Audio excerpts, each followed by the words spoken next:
Capítulo 13. El cerebro. Una estación receptora y emisora para el pensamiento.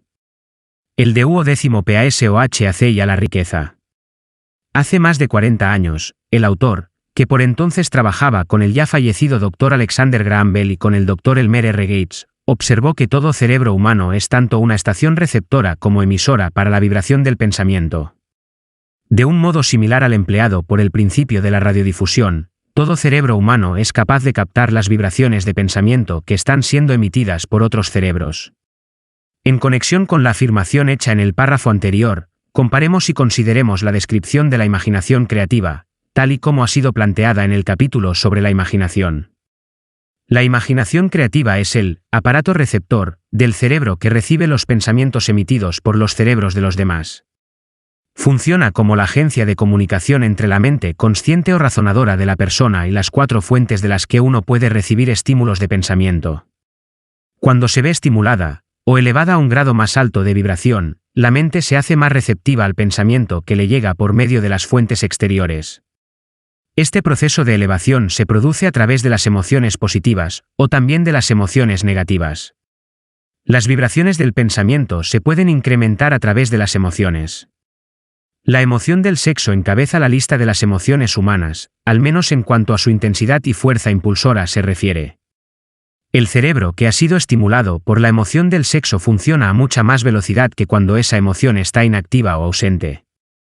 El resultado de la transmutación del sexo es el aumento del pensamiento hasta un nivel tan elevado que la imaginación creativa es altamente receptiva a las ideas. Por otro lado, cuando el cerebro funciona a una velocidad rápida, no solo atrae pensamientos e ideas emitidas por otros cerebros, sino que proporciona a los propios pensamientos ese mismo sentimiento, que es esencial para que el subconsciente capte los pensamientos y actúe sobre ellos.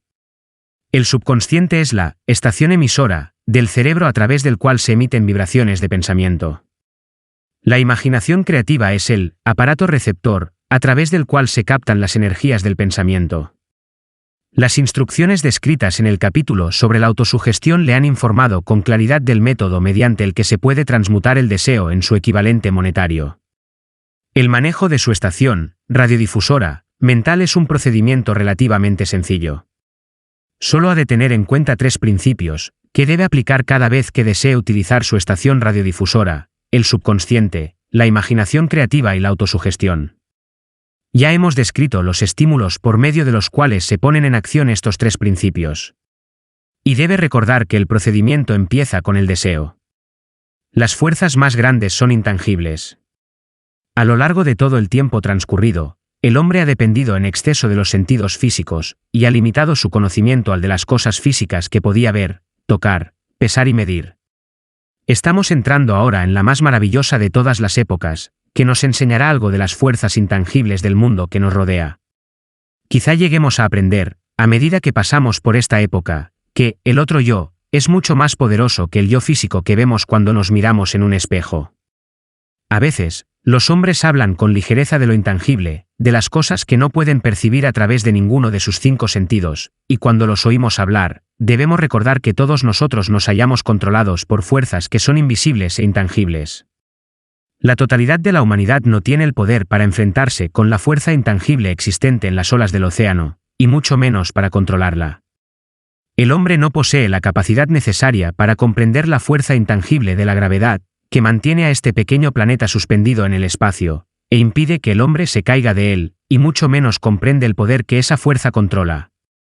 El hombre se encuentra sometido por la fuerza intangible procedente de una tormenta, y también se siente igual de impotente ante la presencia de la fuerza intangible de la electricidad. Pero, en modo alguno, esto no representa el fin de la ignorancia del hombre en relación con las cosas que no se ven y que son intangibles. Tampoco comprende la fuerza intangible, y la inteligencia, existente en el suelo de la tierra, la fuerza que le proporcionan los alimentos que ingiere, la ropa que se pone, el dinero que lleva en los bolsillos. La sorprendente historia del cerebro. En último término, aunque no sea lo menos importante, el hombre, a pesar de su cultura y de su educación, comprende muy poco, o nada, acerca de la fuerza intangible del pensamiento, la mayor de todas las intangibles. Sabe muy poco acerca del cerebro físico y su vasta red de intrincada maquinaria a través de la cual se traslada el poder del pensamiento para convertirse en su equivalente material. Ahora, sin embargo, entramos en una época que ofrecerá una nueva luz sobre el tema. Los hombres de ciencia han empezado a dedicar su atención al estudio de ese órgano tan maravilloso que es el cerebro, y, aunque todavía se encuentran en la fase de jardín de infancia de sus estudios, han descubierto ya conocimientos suficientes como para saber que el panel central del cerebro humano, el número de líneas que las células cerebrales conectan entre sí, es igual a una unidad seguida por 15 millones de ceros. La cifra es tan enorme, dijo el Dr. Zeyad Sanjerit, de la Universidad de Chicago, que las cifras astronómicas que hablan de cientos de millones de años luz, se convierten, por comparación, en insignificantes. Se ha determinado que en el córtex cerebral hay entre 10.000 y 14.000 millones de células nerviosas, y sabemos que están dispuestas según una pauta definida. Tales disposiciones no son casuales, sino ordenadas. Métodos de electrofisiología desarrollados recientemente han detectado la existencia de corrientes desde células muy precisas, también fibras con microelectrodos, amplificados con tubos de radio, han registrado diferencias de potencial de 1 millonésima de voltio. Es inconcebible que una red de maquinaria tan intrincada exista con el exclusivo propósito de transmitir las funciones físicas correspondientes al crecimiento y mantenimiento del cuerpo. ¿Acaso no parece probable que ese mismo sistema, que da a miles de millones de células cerebrales los medios para comunicarse entre sí, proporcione también los medios de comunicarse con otras fuerzas intangibles? El New York Times publicó un editorial para explicar que una gran universidad y un investigador inteligente en el campo de los fenómenos mentales están llevando a cabo una investigación organizada a través de la cual se ha llegado a conclusiones descritas en este capítulo y en el siguiente. El editorial hace un breve análisis del trabajo llevado a cabo por el Dr. Rain y su equipo de ayudantes de la Universidad Duke. ¿Qué es la telepatía? Hace un mes, en estas páginas citamos algunos de los notables resultados alcanzados por el profesor Rain y su equipo, en la Universidad Duke, a partir de más de 100.000 pruebas destinadas a determinar la existencia de la telepatía y de la clarividencia. Estos resultados fueron sintetizados en los 2 primeros artículos publicados en la revista Harper's. En el segundo de ellos, que ha sido publicado ahora, su autor, E. H. Wright, intenta sintetizar lo que se ha aprendido, o que parece razonable inferir, en relación con la exacta naturaleza de estos modos de percepción extrasensorial. Como resultado de los experimentos del profesor Rain, algunos científicos creen ahora muy probable la existencia de la telepatía y de la clarividencia. A varios perceptores se les pidió que citaran tantas cartas de un mazo como pudieran, sin mirarlas y sin tener acceso sensorial alguno a ellas. Se descubrió a un puñado de hombres y mujeres capaces de reconocer con regularidad y corrección tantas cartas que no había una sola posibilidad entre 1 millón de millones de que hubiera ocurrido así por casualidad. ¿Pero cómo lo hicieron? Estos poderes, en el supuesto de que existan, no parecen ser sensoriales. No se conoce la existencia de ningún órgano que lo justifique. Los experimentos funcionaron bien no solo en la misma habitación, sino incluso a distancias de varios centenares de kilómetros. En opinión del señor Wright, estos hechos eliminan también el intento de explicar la telepatía o la clarividencia por medio de cualquier teoría física de la radiación. Todas las formas conocidas de energía radiante disminuyen de forma inversamente proporcional al cuadrado de la distancia recorrida. Pero eso no sucede ni con la telepatía, ni con la clarividencia. No obstante, varían por causas físicas, del mismo modo que nuestros otros poderes mentales. En contra de una opinión muy generalizada, no mejoran cuando el perceptor se haya dormido, o adormecido, sino que, al contrario, aumentan cuanto más despierto y alerta está. Rain descubrió que un narcótico disminuye el nivel de aciertos de un perceptor, mientras que un estimulante siempre lo aumenta. Al parecer, el perceptor más fiable no puede alcanzar una buena puntuación a menos que intente hacerlo lo mejor que pueda. Una de las conclusiones a las que Wright llega con cierto margen de confianza es que la telepatía y la clarividencia son un mismo y único don. Es decir, la facultad que permite ver un naipe que está boca abajo sobre una mesa parece ser la misma que le permite leer el pensamiento que reside en otra mente. Hay varios motivos para creerlo así. Por el momento, por ejemplo, estos 2 dones se han descubierto en toda persona que disfruta de uno de ellos. En todas esas personas, ambos dones han sido de un vigor igual y casi exacto. Las pantallas, las paredes, las distancias no tienen el menor efecto sobre ninguno de ellos. A partir de esta conclusión, Wright se atreve a exponer lo que, en su opinión, no es más que un simple presentimiento, en el sentido de que también otras experiencias extrasensoriales pueden formar parte de la misma facultad, como los sueños proféticos, las premoniciones de desastres y otras facultades similares. Al lector no se le pide que acepte ninguna de estas conclusiones, a menos que le parezca necesario hacerlo, pero las pruebas que Rain ha recopilado siguen siendo impresionantes. Como reunir mentes para un trabajo en equipo. A la vista del anuncio del Dr. Rain en relación con las condiciones bajo las que la mente responde con respecto a lo que él denomina modos de percepción extrasensorial, tengo ahora el privilegio de añadir a su testimonio la afirmación de que yo mismo y mi grupo hemos descubierto lo que creemos son las condiciones ideales bajo las que es posible estimular a la mente para que, de una forma práctica, se pueda hacer funcionar el sexto sentido descrito en el capítulo siguiente. Las condiciones a las que me refiero consisten en una estrecha alianza de trabajo entre dos miembros de mi equipo y yo.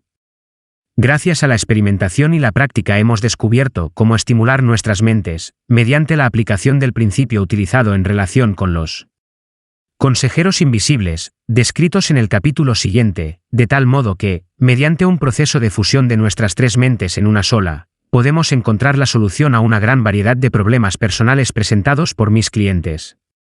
El procedimiento es muy sencillo. Nos sentamos ante una mesa de conferencias, exponemos con claridad la naturaleza del problema que hemos de considerar, y, a continuación, empezamos a hablar de él. Cada uno de nosotros contribuye con aquello que se le ocurre.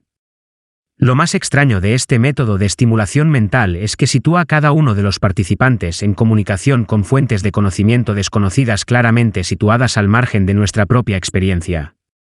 Si usted comprende el principio descrito en el capítulo sobre el equipo de trabajo, reconocerá, sin lugar a dudas, el procedimiento de mesa redonda descrito aquí como una aplicación práctica del trabajo en equipo. Este método de estimulación mental, a través de una discusión armoniosa de temas concretos, efectuada entre tres personas, ilustra el empleo más sencillo y práctico de lo que es el trabajo de equipo. Al adoptar y seguir un plan similar, cualquier estudiante de esta filosofía puede entrar en posesión de la famosa fórmula Carnegie, brevemente descrita en la introducción. Si eso no significó nada para usted en el momento de leerla, marque esta página para continuar luego la lectura, y vuelva a leer la introducción en cuanto haya terminado este capítulo. La escalera del éxito nunca está abarrotada en lo más alto. Capítulo 14. El sexto sentido. La puerta del templo de la sabiduría. El 13º paso hacia la riqueza. El 13º principio es conocido como el sexto sentido. A través de él, la inteligencia infinita puede comunicarse a voluntad con el individuo, sin ningún esfuerzo ni exigencia por parte de éste. Este principio constituye la cumbre de la filosofía. Solo puede ser asimilado, comprendido y aplicado una vez que se hayan dominado los otros 12 principios. El sexto sentido es esa porción de la mente subconsciente a la que nos hemos referido denominando la imaginación creativa. También nos hemos referido a ella como aparato receptor, a través del cual las ideas, los planes y los pensamientos surgen en la mente. A veces, estos destellos son denominados presentimiento, intuición o inspiración. El sexto sentido desafía toda descripción. Es imposible describírselo a una persona que no haya dominado los otros principios de esta filosofía, porque esa persona no posee conocimientos ni experiencia con los que comparar el sexto sentido. La comprensión de lo que el sexto sentido es solo se logra por medio de la meditación y del desarrollo mental desde dentro. Después de que usted haya dominado los principios descritos en este libro, estará preparado para aceptar como verdad una afirmación que, de otro modo, le resultaría increíble. Nos referimos a que, con la ayuda del sexto sentido, usted será advertido de todo peligro inminente con bastante tiempo para evitarlo, y se le notificarán las oportunidades con la suficiente antelación para que las aproveche. El sexto sentido acude en su ayuda, y si usted sabe desarrollarlo y aprovecharlo, siempre tendrá a su lado un ángel guardián, que le abrirá la puerta de entrada al templo de la sabiduría en todo momento. Milagros del sexto sentido. El autor no es ni un creyente ni un defensor de los milagros, debido a que posee una comprensión suficiente de la naturaleza como para saber que ésta nunca se desvía de sus leyes establecidas. Algunas de esas leyes son tan incomprensibles que producen lo que parecen ser milagros. El sexto sentido es lo más cercano a un milagro que yo haya experimentado nunca.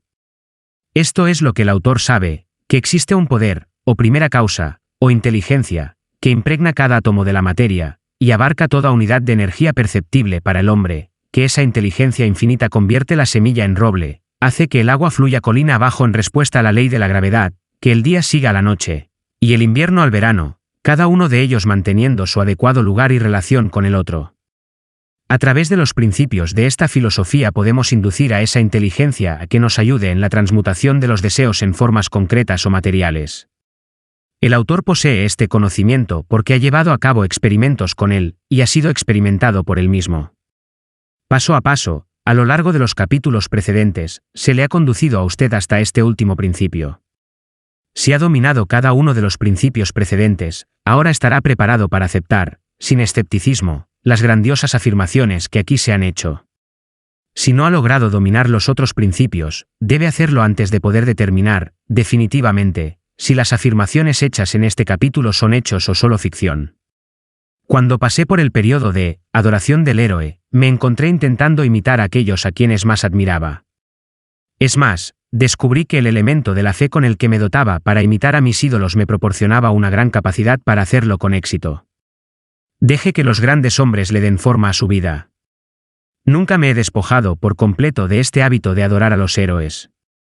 Mi experiencia me ha enseñado que lo mejor que se puede hacer para ser en verdad grande es emular a los grandes, en sentimientos y acciones. Mucho antes de que hubiera escrito una sola línea para ser publicada, o que me hubiera dedicado a pronunciar un discurso en público, adquirí el hábito de reconfigurar mi propio carácter tratando de imitar a los 9 hombres cuyas vida y obra me parecieron más impresionantes. Esos 9 hombres fueron Emerson, Paine, Edison, Darwin, Lincoln, Burbank, Napoleón, Ford y Carnegie. Cada noche, y durante un largo periodo de años, sostenía una conferencia imaginaria con ese grupo al que yo denominaba mis consejeros invisibles. El procedimiento que seguía era el siguiente. Por la noche, poco antes de quedarme dormido, cerraba los ojos y, en mi imaginación, veía a este grupo de hombres, sentados conmigo alrededor de mi mesa de conferencias. Allí no solo tenía la oportunidad de sentarme entre quienes yo consideraba como los más grandes, sino que, en realidad, dominaba el grupo, y actuaba entre ellos como su presidente. Yo tenía un propósito concreto al permitir a mi imaginación asistir a esas reuniones nocturnas. Ese propósito consistía en reconstruir mi propio carácter de tal modo que representara un compendio de los caracteres de mis consejeros imaginarios. Al darme cuenta, como me sucedió a edad muy temprana, que debería superar el obstáculo de haber nacido en un medio ambiente de ignorancia y superstición, me asigné la deliberada tarea de renacer voluntariamente a través del método que acabo de describir. La construcción del carácter mediante la autosugestión. Yo sabía, desde luego, que todos los hombres han llegado a ser lo que son gracias a sus pensamientos y a sus deseos dominantes. Sabía que todo deseo profundamente asentado le induce a uno a buscar una expresión exterior a través de la cual ese mismo deseo pueda transmutarse en una realidad. Sabía que la autosugestión es un factor poderoso en la formación del carácter y que es, de hecho, el único principio a través del cual se forma el carácter. Dotado de este conocimiento acerca de los principios que rigen el funcionamiento de la mente, me sentí bastante bien armado con el equipo necesario para reconfigurar mi carácter.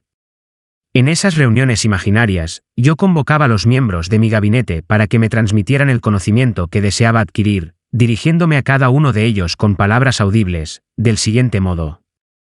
Señor Emerson, deseo adquirir de usted la maravillosa comprensión de la naturaleza que distinguió su vida. Le pido que deje una huella en mi subconsciente acerca de todas aquellas cualidades que usted haya poseído, y que le permitieron comprender las leyes de la naturaleza y adaptarse a ellas. Señor Burbank, le pido que me transmita el conocimiento que le permitió armonizar las leyes de la naturaleza, y que le hizo arrancarle sus espinas al cactus para transformarlo en alimento comestible. Ofrézcame acceso al conocimiento que le permitió hacer crecer 2 hojas de hierba allí donde antes crecía una sola. Napoleón, deseo adquirir de usted, por emulación, la maravillosa habilidad que poseyó para inspirar a los hombres y para despertar el mayor y más decidido espíritu de acción en ellos. También deseo adquirir el espíritu de una fe duradera, que le permitió transformar la derrota en victoria y superar obstáculos cada vez más grandes. Señor Paine, deseo adquirir de usted la libertad de pensamiento y el valor y la claridad con los que expresar las convicciones que tanto le distinguieron a usted. Señor Darwin, deseo adquirir de usted la maravillosa paciencia y la habilidad para el estudio de la causa y el efecto, sin desviación ni prejuicio, tan ejemplificadas por usted en el campo de las ciencias naturales. Señor Lincoln, deseo introducir en mi propio carácter el agudo sentido de la justicia, el incansable espíritu de la paciencia, el sentido del humor, la comprensión humana y la tolerancia que fueron sus características más distinguidas. Señor Carnegie, deseo adquirir de usted una comprensión completa de los principios del esfuerzo organizado, que usted utilizó con tanta efectividad en la formación de una gran empresa industrial. Señor Ford, deseo adquirir su espíritu de perseverancia, la determinación, la serenidad y la confianza en sí mismo que le permitieron dominar la pobreza y organizar, unificar y simplificar el esfuerzo humano, para que así yo pueda ayudar a otros a seguir sus pasos. Señor Edison, deseo adquirir de usted el maravilloso espíritu de fe con el que descubrió tantos secretos de la naturaleza, y el espíritu de herramienta inconmovible con el que, tan a menudo, extrajo la victoria de la derrota. El pasmoso poder de la imaginación. Mi método de dirigirme a los miembros de mi gabinete imaginario variaban, de acuerdo con los rasgos de carácter que yo estaba más interesado en adquirir en aquellos momentos. Estudié todo lo que se sabía de sus vidas, y lo hice con minucioso cuidado. Después de algunos meses de haber empleado este procedimiento nocturno, me sentí asombrado al descubrir que estas figuras imaginarias se convertían en aparentemente reales. Cada uno de estos 9 hombres desarrolló características individuales que me sorprendían. Por ejemplo, Lincoln tenía la costumbre de llegar siempre tarde, para luego entrar de una forma solemne donde era esperado. Siempre llevaba una expresión de seriedad en el rostro. Raras veces le veían sonreír. Eso no era cierto en lo que se refería a los demás. Burbank y Paine se enfrascaban a menudo en conversaciones burlonas que a veces parecían conmocionar a los otros miembros del gabinete. En cierta ocasión, Burbank llegó tarde. Al hacer su entrada, apareció lleno de entusiasmo y explicó que se había retrasado debido a un experimento que estaba realizando, y con el que confiaba poder hacer crecer manzanas de cualquier clase de árbol. Paine se burló de él, recordándole que fue precisamente una manzana la que dio lugar a todos los problemas existentes entre el hombre y la mujer.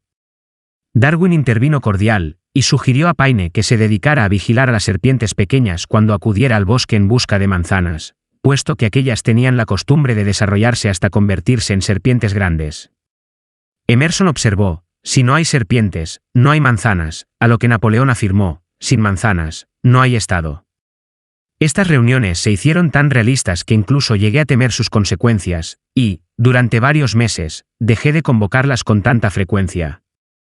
Las experiencias eran tan extrañas que temía que, de continuar así, pudiera perder de vista el hecho de que tales reuniones no eran más que puras experiencias de mi imaginación. Esta es la primera vez que he tenido el valor de mencionar mis reuniones. Desde entonces me he mantenido en silencio con respecto al tema, porque sabía, a partir de mi propia actitud con respecto a estas cuestiones, que sería malinterpretado si describiera mi experiencia insólita. Me he visto obligado ahora a verterla en la página impresa porque me preocupa menos el «qué dirán» de lo que me sucedía en los años que han transcurrido desde entonces. Para no ser malinterpretado, quisiera afirmar aquí, del modo más categórico posible, que sigo considerando las reuniones de mi gabinete como puramente imaginarias, pero que me siento con derecho a sugerir que, aun cuando los miembros de mi gabinete sean ficticios, y esas reuniones existan solo en mi propia imaginación, me han conducido por gloriosos caminos de aventura, y han configurado en mí un aprecio por la verdadera grandeza, han estimulado mi comportamiento creativo y han sido siempre la expresión de un pensamiento honesto. Recurra a la fuente de inspiración. En alguna parte de la estructura celular del cerebro se halla localizado un órgano que recibe las vibraciones del pensamiento habitualmente denominadas presentimientos. Por el momento, la ciencia no ha podido descubrir dónde se encuentra este órgano del sexto sentido, pero eso no es importante. Sigue existiendo el hecho de que los seres humanos reciben un conocimiento exacto a través de fuentes que son distintas a los sentidos físicos. En general, tal conocimiento se recibe cuando la mente se halla bajo la influencia de un estímulo extraordinario. Cualquier emergencia que despierte las emociones y haga que el corazón empiece a latir con mayor rapidez de lo normal puede poner el sexto sentido en acción, y así sucede en general. Cualquiera que haya experimentado una situación muy próxima al accidente mientras conducía, sabe que, en tales ocasiones, el sexto sentido suele acudir al rescate, y ayuda a evitar el accidente por décimas de segundo. Todos estos hechos se mencionan con anterioridad a una afirmación que haré ahora. Durante mis reuniones con mis consejeros invisibles, siento que mi mente se muestra de lo más receptiva a ideas, pensamientos y conocimientos que me llegan a través del sexto sentido. Ha habido un gran número de ocasiones en las que me he enfrentado a situaciones de emergencia, algunas tan graves que mi vida llegó a correr verdadero peligro, y en las que me he visto milagrosamente guiado hacia la superación de esas dificultades, gracias a la influencia de mis consejeros invisibles. Mi propósito original al convocar estas reuniones con seres imaginarios fue el de impresionar mi propio subconsciente, a través del principio de la autosugestión, con ciertas características que yo deseaba adquirir. En años más recientes, mi experimentación ha adquirido una tendencia distinta. Ahora acudo a mis consejeros invisibles para consultarles cada problema difícil con el que debo enfrentarme, ya sea propio o de mis clientes. A menudo, los resultados han sido verdaderamente asombrosos, a pesar de que no dependo por completo de esa forma de consejos. Una fuerza vigorosa de crecimiento lento. El sexto sentido no es algo que uno pueda quitarse y ponerse a voluntad. La habilidad para usar este gran poder va creciendo con lentitud, mediante la aplicación de los otros principios expuestos en este libro. No importa quién sea usted, ni cuál pueda haber sido su propósito al leer esta obra, lo cierto es que puede aprovecharse de ella sin llegar a comprender el principio descrito en este capítulo. Eso es cierto, sobre todo, en el caso de que su propósito principal sea el de la acumulación de dinero o de otras cosas materiales. He incluido el capítulo sobre el sexto sentido porque este libro ha sido diseñado con el propósito de presentar una filosofía completa por la que los individuos puedan dirigirse para alcanzar aquello que le piden a la vida. El punto de partida de todo logro es el deseo. El punto final es esa rama del conocimiento que nos conduce a la comprensión de uno mismo, de los demás y de las leyes de la naturaleza, en definitiva, el reconocimiento y la comprensión de la felicidad. Esta clase de comprensión solo se alcanza de forma completa a través de la familiaridad y el uso del sexto sentido. Tras acabar este capítulo, usted habrá observado que, durante su lectura, se sentía elevado a un nivel más alto de estimulación mental. Espléndido. Vuelva a leerlo dentro de un mes y observe cómo su mente alcanza un nivel de estimulación aún más elevado. Repita esta experiencia de vez en cuando, sin que le preocupe lo mucho o lo poco que aprenda en cada ocasión, y terminará por encontrarse en posesión de un poder que le permitirá desembarazarse del desánimo, dominar el temor, superar la dilación y utilizar la imaginación con plena libertad. Entonces percibirá el tacto de ese algo desconocido que ha sido el espíritu motivador de todo pensador, líder, artista, músico, escritor o estadista realmente grandes. Será el momento de transmutar sus deseos en su equivalente físico o financiero, y lo hará con la misma facilidad con la que antes se tumbaba y se abandonaba ante la aparición de la primera señal de oposición. Capítulo 15. Los 6 fantasmas del temor. Cuando haya leído este último capítulo, haga inventario de sí mismo, y descubra cuántos fantasmas se interponen en su camino. Antes de poder utilizar cualquier parte de esta filosofía con éxito, su mente tiene que estar preparada para recibirla. La preparación no resulta difícil. Empieza con el estudio, el análisis y la comprensión de los 3 enemigos que necesita eliminar de su mente: la indecisión, la duda y el temor. El sexto sentido nunca funcionará mientras estos 3 elementos negativos continúen en su mente, ya sea en su conjunto o por separado. Los elementos de este trío infernal se hallan estrechamente relacionados. Allí donde haya uno de ellos, puede estar seguro de que los otros 2 también se encuentran cerca. La indecisión es la semilla del temor. Recuérdelo a medida que siga con la lectura. La indecisión se cristaliza en la duda, y ambas se mezclan y se convierten en temor. El proceso de mezcla suele ser lento. Esa es una de las razones por las que estos 3 enemigos son tan peligrosos. Germinan y crecen sin que su presencia sea detectada. El resto de este capítulo describe un fin que debe alcanzar antes de que pueda poner en práctica esta filosofía, como un todo. También analiza una condición que ha reducido a gran número de personas a la pobreza, y afirma una verdad que debe ser comprendida por todos aquellos que acumulan riquezas, ya se midan estas en términos de dinero o de un estado mental, mucho más valioso que el dinero. El propósito de este capítulo consiste en enfocar nuestra atención sobre la causa y la cura de los 6 temores básicos. Antes de poder dominar a un enemigo, debemos conocer su nombre, sus hábitos y el lugar de residencia. A medida que lea, analícese a sí mismo y determine cuál de los 6 temores básicos está con usted, si es que tiene alguno. No se deje engañar por los hábitos de esos enemigos sutiles. A veces, permanecen ocultos en el subconsciente, en él son difíciles de localizar y aún más difíciles de eliminar. Los 6 miedos básicos. Hay 6 miedos básicos, de los que todo ser humano sufre en una u otra ocasión, ya sea por cada uno de ellos o en una combinación de los mismos. Cualquier persona sería afortunada si no sufriera de los 6.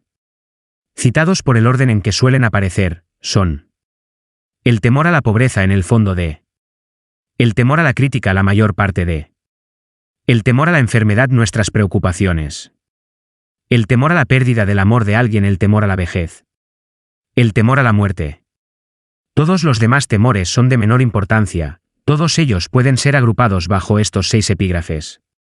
Los temores no son más que estados de la mente.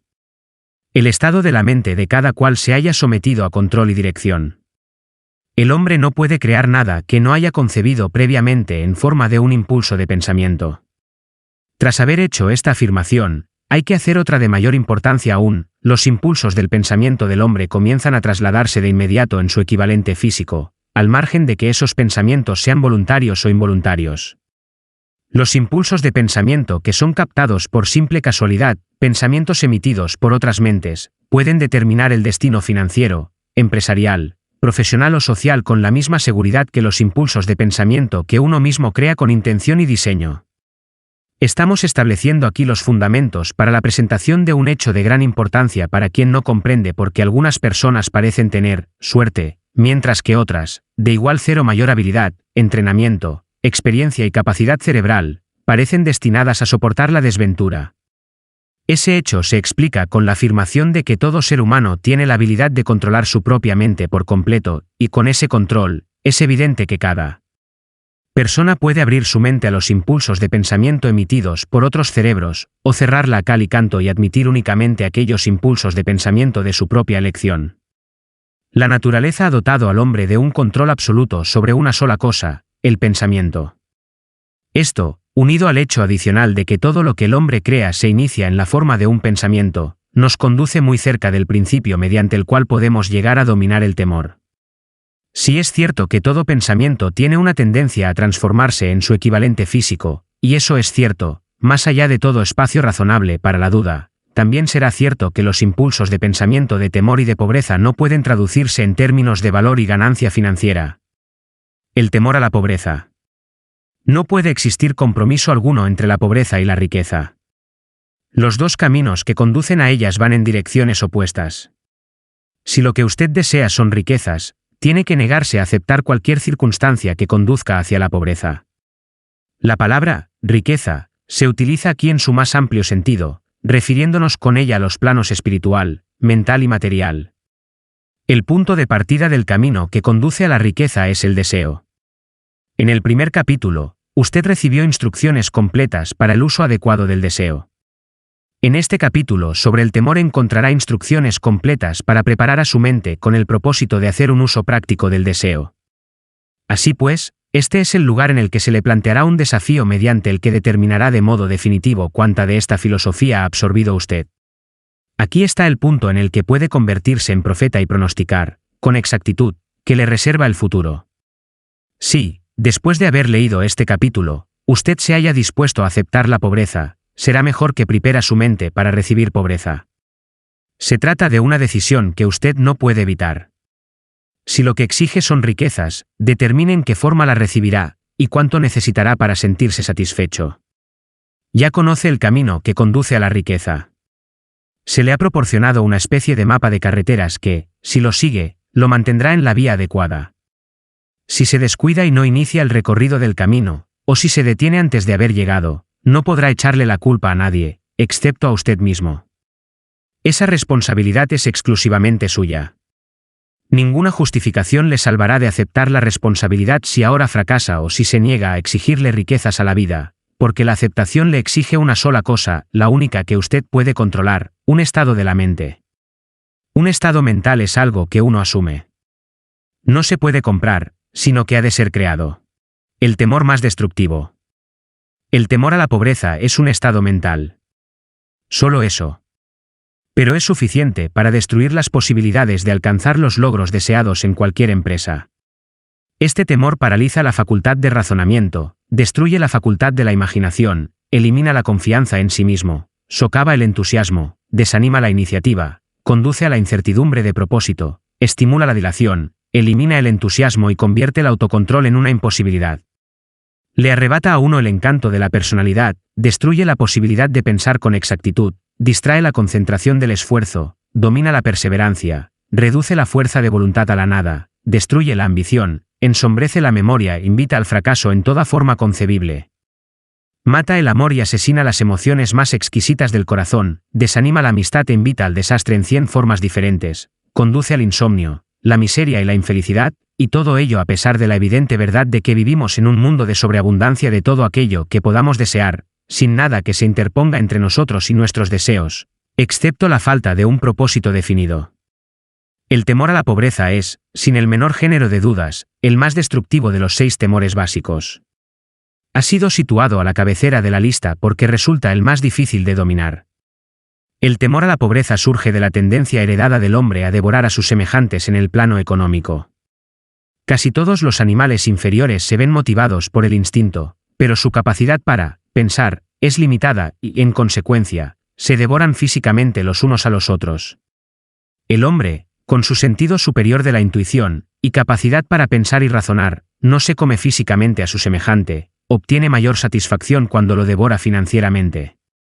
El hombre es tan avaricioso que se ha necesitado aprobar toda clase de leyes concebibles para salvaguardarlo de sus semejantes.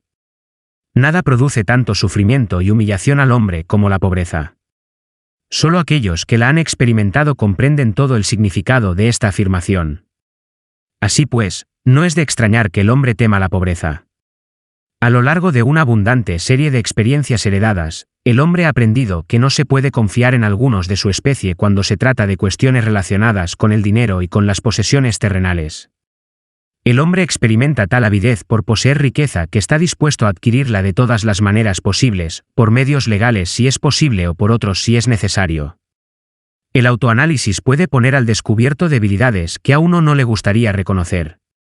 Esta forma de examen es esencial para todos aquellos que exigen de la vida algo más que mediocridad y pobreza. Al analizarse a sí mismo punto por punto, recuerde que, en este caso, usted es juez y parte, fiscal y defensor, acusador y acusado, y recuerde también que está afrontando un juicio. Así pues, enfréntese a los hechos directamente. Hágase preguntas concretas a sí mismo y exíjase respuestas directas. Una vez que haya terminado el examen, sabrá más sobre sí mismo. Si tiene la sensación de no poder ser un juez imparcial en este autoexamen, confíe en alguien que le conozca bien y que pueda actuar como tal, hasta que usted sea capaz de examinarse a sí mismo.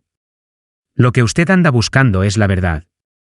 Consígala, sin que le importe a qué precio, aun cuando pueda sentirse temporalmente embarazado por ella. Cuando se le pregunta a la gente qué es lo que más teme, la mayoría contesta, no temo a nada. La contestación es inexacta porque pocas personas se dan cuenta de que se encuentran atenazadas, obstaculizadas, fustigadas en lo espiritual y en lo físico por alguna forma de temor. La emoción del temor se halla tan sutil y profundamente enraizada que uno puede pasar por la vida sobrellevándola sin llegar a reconocer jamás su presencia. Solo un análisis valeroso pondrá al descubierto la presencia de este enemigo universal. Cuando usted inicie este análisis, busque a fondo en su carácter. A continuación le ofrecemos una lista de los síntomas que debería buscar en sí mismo. Síntomas del temor a la pobreza. Indiferencia. Suele expresarse a través de una falta de ambición, de una predisposición a tolerar la pobreza, de una aceptación, sin protestar, de toda aquella compensación que la vida pueda ofrecer, de una pereza mental y física, de una falta de iniciativa, imaginación, entusiasmo y autocontrol. Indecisión. El hábito de permitir que los demás piensen por uno. El de mantenerse al margen. Duda.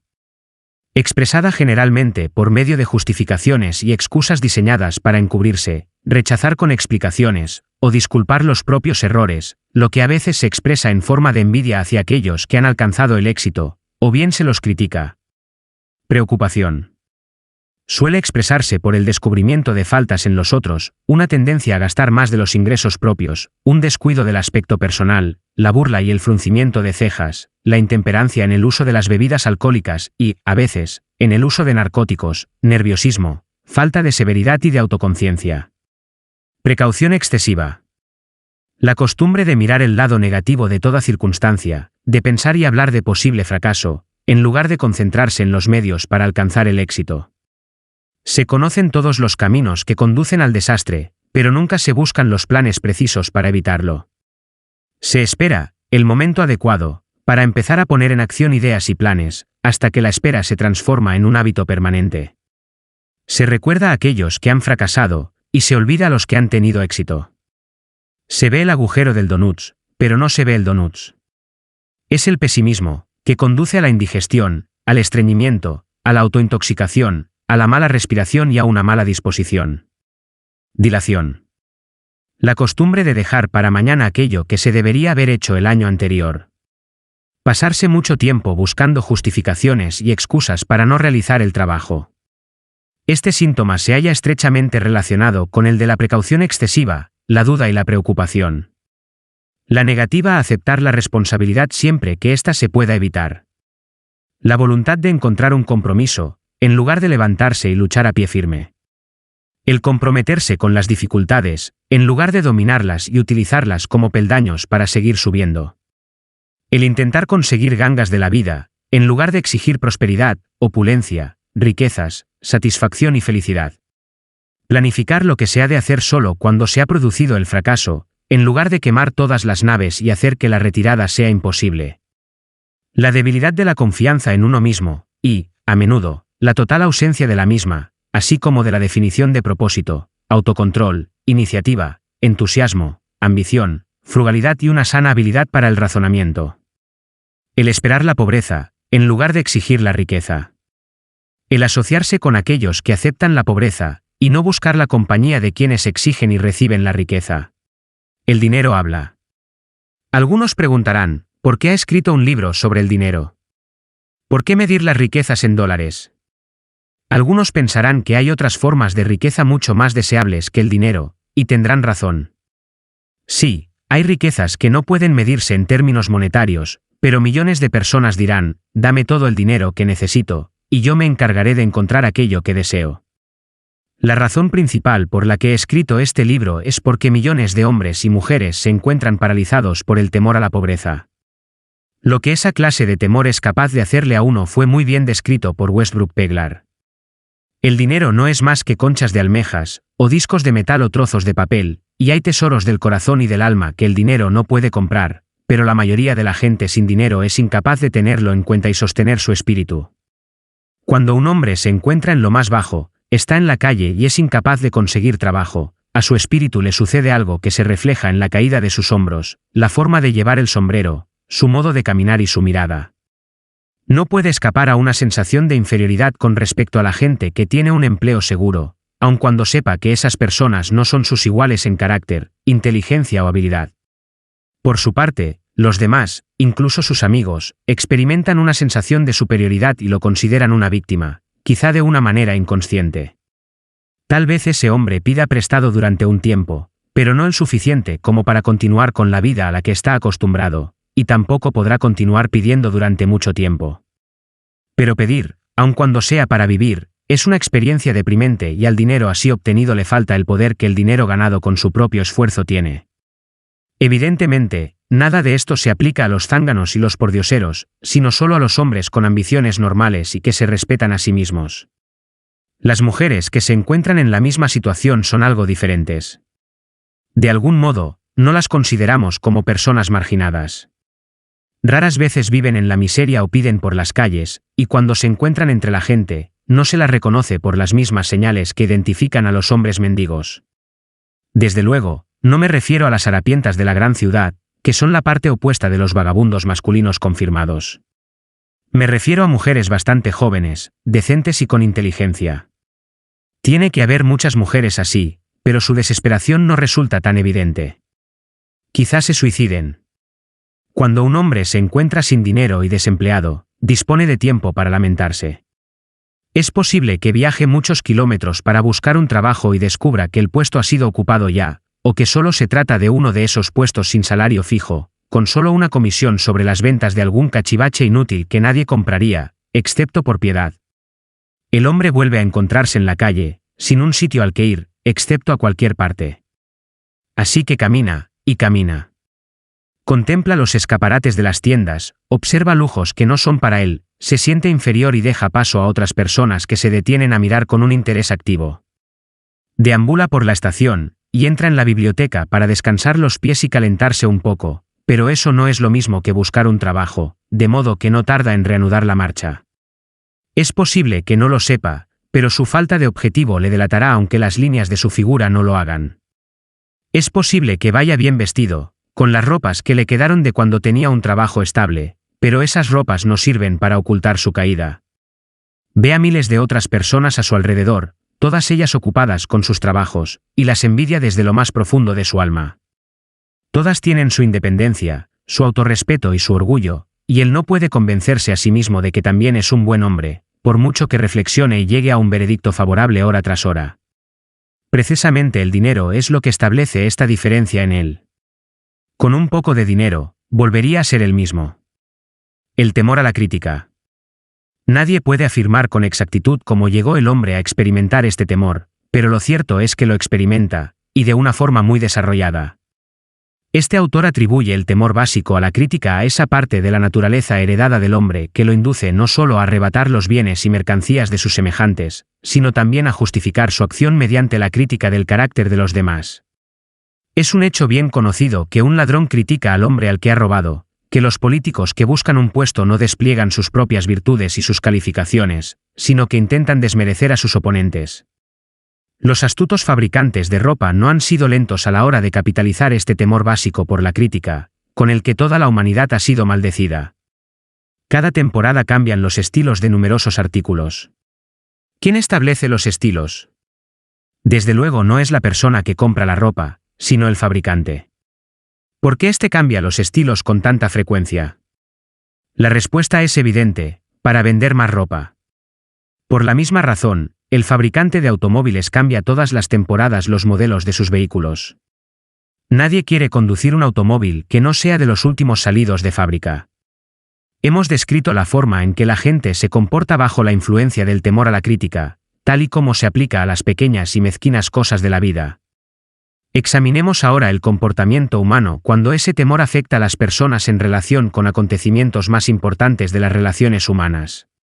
Tomemos, por ejemplo, a cualquier persona que haya alcanzado la edad de la madurez mental, de los 35 a los 40 años de edad como término medio. Si pudiéramos leer sus pensamientos secretos, encontraríamos una decidida incredulidad hacia las fábulas enseñadas por la mayoría de los dogmáticos de hace unas pocas décadas. ¿Por qué la persona media, incluso en una época de tantos conocimientos como la actual, no se atreve a negar su creencia en las fábulas? La respuesta es: por el temor a la crítica. Los hombres han sido criticados por atreverse a expresar su incredulidad acerca de los fantasmas. No resulta nada extraño que hayamos heredado una conciencia que nos hace temer la crítica.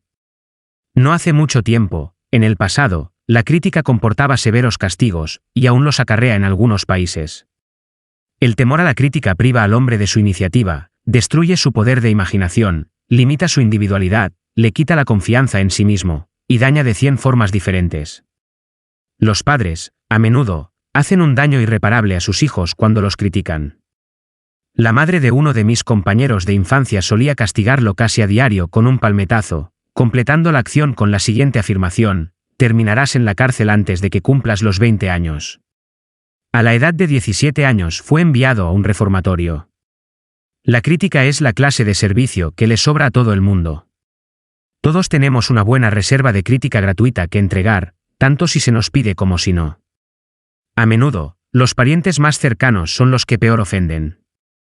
Debería ser considerado un crimen, en realidad, es un crimen de la peor naturaleza, el que cualquier padre produzca en su hijo complejos de inferioridad por medio de la crítica innecesaria. Los patronos que comprenden la naturaleza humana obtienen lo mejor de sus empleados no mediante la crítica, sino por medio de la sugerencia constructiva. Los padres pueden conseguir los mismos resultados con sus hijos. La crítica implanta el temor en el corazón humano, o el resentimiento, pero no construye ni el amor ni el afecto. Síntomas del temor a la crítica. Este temor es casi tan universal como el temor a la pobreza, y sus efectos, igual de fatales para el logro personal, sobre todo porque destruye la iniciativa y desanima el uso de la imaginación. Los principales síntomas del temor a la crítica son: timidez. Suele ser expresada por medio del nerviosismo, la timidez en la conversación y en el encuentro con personas extrañas, el movimiento extraño de las manos y de los pies, el desplazamiento de la mirada. Falta de serenidad. Ausencia de control en la voz, nerviosismo en presencia de otros, postura deficiente del cuerpo, memoria pobre. Personalidad. Escasa firmeza en las decisiones, falta de encanto personal, y de habilidad para expresar opiniones definidas. Costumbre de soslayar los temas, en lugar de afrontarlos de manera directa. Estar de acuerdo con otros sin haber examinado sus opiniones con cuidado. Complejo de inferioridad. Costumbre de expresar autoaprobación por medio de la palabra y las acciones, como un medio de ocultar una sensación de inferioridad. Utilizar palabras grandilocuentes para impresionar a los demás, a menudo sin conocer siquiera el significado de lo que se dice. Imitar a otros en la ropa, el discurso y las actitudes. Fanfarronear de logros imaginarios. Esto produce a veces una imagen superficial de sentimiento de superioridad. Extravagancia. Costumbre de intentar mantenerse a la altura de los demás gastando mucho más de lo que se ingresa. Falta de iniciativa. Fracaso para aprovechar las oportunidades para el progreso propio, temor a expresar opiniones, falta de confianza en las propias ideas, responder de forma evasiva a los superiores, vacilar en la actitud y en el discurso, engañar en las palabras y en los hechos. Falta de ambición. Pereza mental y física, falta de autoafirmación, lentitud para tomar decisiones, dejarse influir con excesiva facilidad, criticar a los demás a sus espaldas y halagarlos, cuando están delante, aceptar la derrota sin protesta, o abandonar una empresa cuando se encuentra con la oposición de otros, sospechar de otras personas sin causa alguna.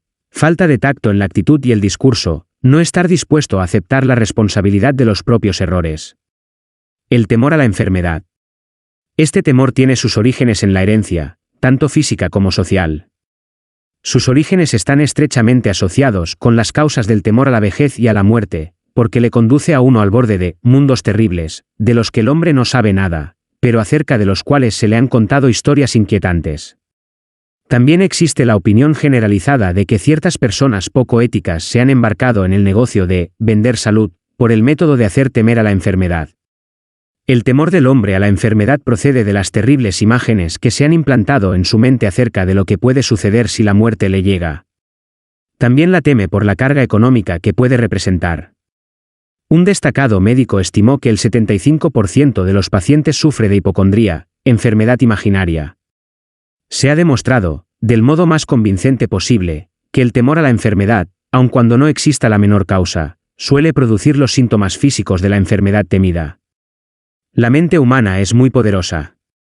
Construye o destruye. Los fabricantes de medicamentos han hecho enormes fortunas jugando con esa debilidad del temor a la enfermedad.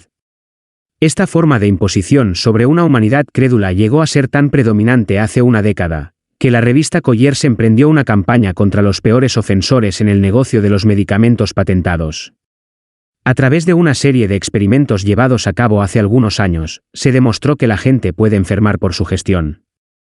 Nosotros llevamos a cabo este experimento haciendo que 3 conocidos visitaran a las víctimas, haciéndole a cada una de ellas la siguiente pregunta: ¿qué te aflige? Pareces terriblemente enfermo. El primero en hacer la pregunta no solía provocar en la víctima más que una mueca de disgusto y un casual: «Oh, nada, estoy muy bien».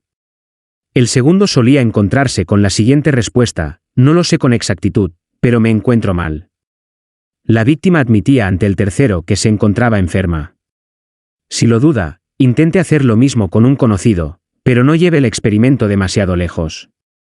Existe cierta secta religiosa cuyos miembros se vengan de sus enemigos mediante el método del embrujamiento. Dicen que hechizan a la víctima. Hay pruebas abrumadoras de que la enfermedad suele comenzar en forma de un impulso de pensamiento negativo. Tal impulso puede pasar de una mente a otra, por sugestión, o ser creado por un individuo en su propia mente. Un hombre bendecido con mucha más sabiduría de lo que el siguiente incidente pudiera indicar, dijo en cierta ocasión, cuando alguien me pregunta cómo me siento, mi respuesta sería darle un puñetazo. Los médicos aconsejan un cambio de clima a sus pacientes en beneficio de su salud, cuando lo realmente necesario sería un cambio de actitud mental. La semilla del temor a las enfermedades anida en cada mente humana.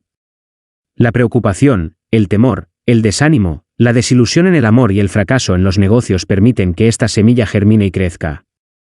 Las desilusiones en los negocios y en el amor se encuentran a la cabeza de la lista de causas de temor a la enfermedad. Un hombre joven sufrió una desilusión amorosa que lo envió al hospital. Estuvo luchando durante meses entre la vida y la muerte. Se llamó a un especialista en psicoterapia. Este ordenó cambiar las enfermeras, dejando al paciente a cargo de una joven encantadora que, con el preacuerdo del médico, empezó a hacer el amor con el joven desde el primer día de su llegada al trabajo. Al cabo de 3 semanas, el paciente salió del hospital, todavía sufriendo, pero de una enfermedad por completo diferente. Se había enamorado de nuevo. El remedio fue un hechizo, pero el paciente y la enfermera terminaron casándose más tarde. Síntomas del temor a la enfermedad. Los síntomas de este temor casi universal son: autosugestión. El hábito del uso negativo de la autosugestión que se dedica a buscar y espera encontrar los síntomas de toda clase de enfermedades. Disfrutar de enfermedades imaginarias y hablar de ellas como si fueran reales. El hábito de probar todas las manías y modas recomendadas por los demás, considerándolas como algo que tiene valor terapéutico. Hablar a otros de operaciones, accidentes y otras formas de enfermedad. Experimentar con dietas y ejercicios físicos sistemas de reducción de peso sin guía profesional. Probar remedios caseros, medicamentos patentados y remedios de charlatanes. Hipocondría. El hábito de hablar de la enfermedad, concentrando la mente en ella y esperando su aparición hasta que se produce un colapso nervioso. Nada que se venda en botellas puede curar este estado. Se produce como consecuencia de un pensamiento negativo y la curación se logra solo mediante un pensamiento positivo. Se dice que la hipocondría, un término médico para referirse a la enfermedad imaginaria, produce tanto daño como la enfermedad que se teme tener. La mayoría de los casos denominados nerviosos no son sino enfermedades imaginarias. Ejercicio. El temor a la enfermedad interfiere a menudo con un ejercicio físico adecuado, y tiene como resultado el exceso de peso, haciendo que uno evite la vida al aire libre. Susceptibilidad. El temor a la enfermedad quiebra la resistencia natural del cuerpo y crea en él un estado favorable para cualquier forma de enfermedad con la que uno pueda ponerse en contacto. Autoconsentimiento. Hábito de buscar un poco de simpatía con el señuelo de una enfermedad imaginaria. La gente recurre a menudo a este truco para evitar acudir al trabajo. Hábito de fingir una enfermedad para justificar lo que no es más que pereza, o de hacerla servir como una justificación de lo que solo es falta de ambición. Falta de moderación. Hábito de usar alcohol o narcóticos para eliminar dolores como los de cabeza, las neuralgias, etc., en lugar de buscar y eliminar la causa. El temor a la enfermedad suele estar relacionado con el temor a la pobreza, en especial en el caso del hipocondríaco, que se preocupa constantemente por la posibilidad de tener que pagar las facturas del médico, del hospital, etc. Este tipo de persona pasa mucho tiempo preparándose para la enfermedad, hablando de la muerte, ahorrando dinero para el cementerio y los gastos del entierro, etc. El hábito de interesarse por las enfermedades y de preocuparse por la posibilidad de verse afectado por una de ellas, así como el de leer los textos de los anuncios de medicamentos patentados, son aspectos del temor a la enfermedad. El temor a la pérdida del amor. La fuente original de este temor inherente surgió, evidentemente, del hábito del hombre polígamo de robarle la compañera a su semejante, o de tomarse libertades con ella cada vez que podía. Los celos y otras formas similares de neurosis surgen del temor heredado del hombre a la pérdida del amor de alguien. Este temor es el más doloroso de los 6 temores básicos. Tal vez causa más daño al cuerpo y a la mente que cualquiera de los otros temores básicos. Es probable que el temor a la pérdida del amor se remonte a la edad de piedra, cuando los hombres robaban las mujeres por la fuerza bruta. Ahora continúan robándolas, pero su técnica ha cambiado. En lugar de la fuerza, utilizan la persuasión, la promesa de vestidos bonitos, de coches estupendos y de otros señuelos, mucho más efectivos que la fuerza física. Los hábitos del hombre son los mismos que eran en los albores de la civilización, pero ahora los expresa de formas muy diferentes. Un cuidadoso análisis ha demostrado que las mujeres son mucho más susceptibles a ese temor que los hombres. Este hecho se explica con facilidad. La experiencia ha enseñado a las mujeres que los hombres son polígamos por naturaleza, y que no se debe confiar en ellos cuando se encuentran en manos de rivales. Síntomas del temor a la pérdida del amor. Los síntomas más característicos de este temor son: celos. El hábito de sospechar de los amigos y de las personas queridas sin ninguna evidencia razonable de motivos suficientes. El hábito de acusar de infidelidad a la pareja sin motivo alguno. La sospecha de todo el mundo en general, sin tener fe en nadie. Descubrir imperfecciones. El hábito de descubrir imperfecciones en amigos, parientes, asociados en los negocios y personas amadas, a la menor provocación, o sin causa que lo justifique. Juego. El hábito de jugar, robar, engañar y aceptar cualquier otra oportunidad de riesgo con el propósito de conseguir dinero para la persona amada, en la creencia de que el amor se puede comprar. El hábito de gastar mucho más de lo que se ingresa, o de incurrir en deudas para proporcionar regalos a la persona amada, con objeto de brindarle una imagen favorable. Insomnio, nerviosismo, falta de perseverancia, debilidad de voluntad, falta de autocontrol, falta de confianza en sí mismo, mal carácter. El temor a la vejez. En conjunto, este temor surge de dos fuentes. En primer lugar, del pensamiento de que la vejez puede traer consigo la pobreza. En segundo término, siendo esta la fuente más común, a partir de enseñanzas falsas y crueles del pasado que se han mezclado demasiado bien con fuego y azufre, y otras ideas diseñadas con gran astucia para esclavizar al hombre a través del temor. En el caso del temor básico a la vejez, el hombre tiene dos razones muy sanas para su aprensión: una surge de la desconfianza hacia sus semejantes, que pueden arrebatarle todas sus posesiones mundanas, y la otra surge de las terribles imágenes que hay en su mente acerca del más allá. La posibilidad de la mala salud, que se incrementa a medida que la gente envejece, contribuye asimismo a este temor tan común a la vejez. El erotismo también entra a formar parte del temor a la vejez, ya que a ningún hombre le agrada la idea de ver disminuida su atracción sexual. La causa más común de temor a la vejez va asociada con la posibilidad de la pobreza. Asilo, no es una palabra muy agradable. Produce un escalofrío en la mente de toda persona que afronta la posibilidad de tener que pasar los últimos años de su vida en una casa de beneficencia. Otra causa que contribuye al temor a la vejez es la posibilidad de perder la libertad y la independencia, ya que la vejez puede traer consigo la pérdida de la libertad, tanto física como económica. Síntomas del temor a la vejez. Los síntomas más comunes de este temor son la tendencia a reducir la actividad y a desarrollar un complejo de inferioridad en la edad de la madurez mental, hacia los 40 años, con la falsa creencia de que uno se descuida a causa de la edad.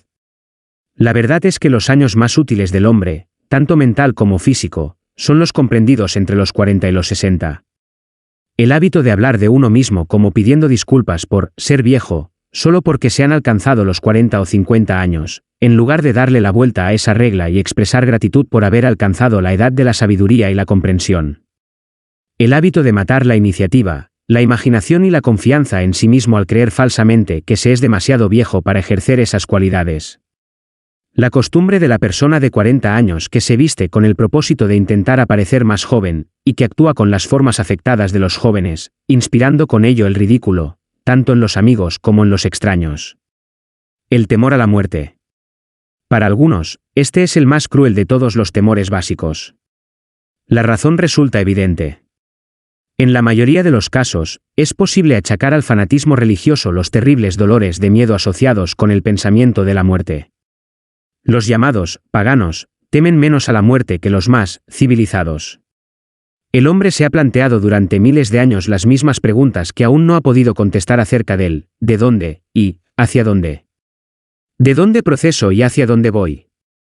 Durante los periodos más oscuros del pasado, los más astutos y los más fuertes no fueron precisamente lentos a la hora de ofrecer respuesta a estas preguntas, a cambio de un precio. Acude a mi tienda, abraza mi fe, acepta mis dogmas, y te daré el pasaje que te admitirá en el cielo cuando mueras, grita un líder sectario.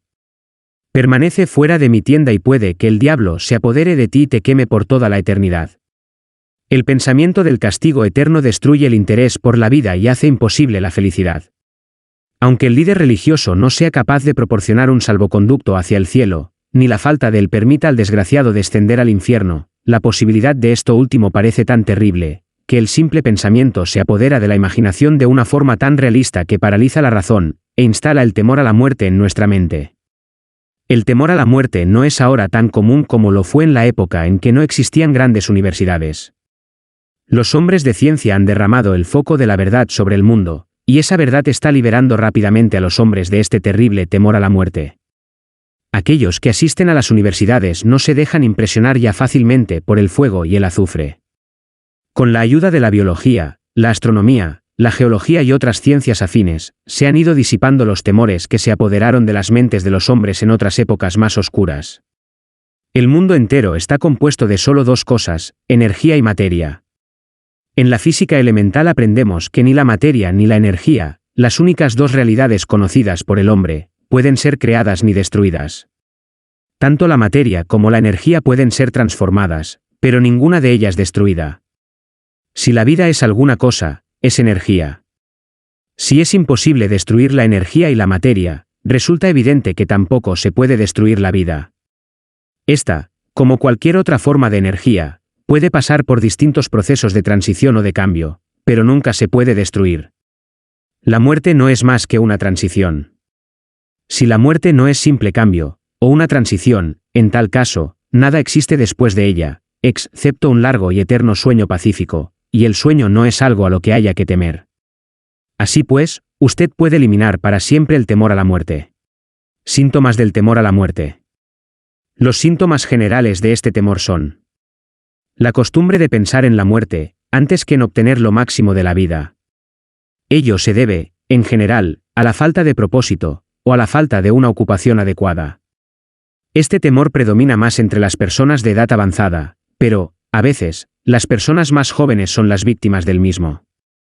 El mayor de todos los remedios contra el temor a la muerte es el ardiente deseo de alcanzar logros, apoyado por la realización de un servicio útil a los demás. Una persona ocupada en muy raras ocasiones dispone de tiempo para pensar en la muerte. La vida le parece demasiado excitante como para andar preocupándose por la muerte. A veces, el temor a la muerte se halla estrechamente asociado con el temor a la pobreza, cuando se piensa que la propia muerte puede dejar a los seres queridos en la pobreza. En otros casos, el temor a la muerte está causado por la enfermedad y por el consiguiente desmoronamiento de la resistencia física del cuerpo. Las causas más comunes del temor a la muerte son enfermedad, pobreza, falta de ocupación apropiada, desilusión amorosa, demencia, fanatismo religioso. La preocupación. La preocupación es un estado mental basado en el temor. Funciona con lentitud, pero es persistente, insidiosa y sutil. Paso a paso, se abre camino, hasta que paraliza la propia facultad de razonamiento, destruye la confianza en sí mismo y la iniciativa. La preocupación es una forma de temor sostenido, causado por la indecisión, en consecuencia, se trata de un estado mental que es posible controlar. Una mente desequilibrada es impotente. La indecisión hace que la mente sea desequilibrada.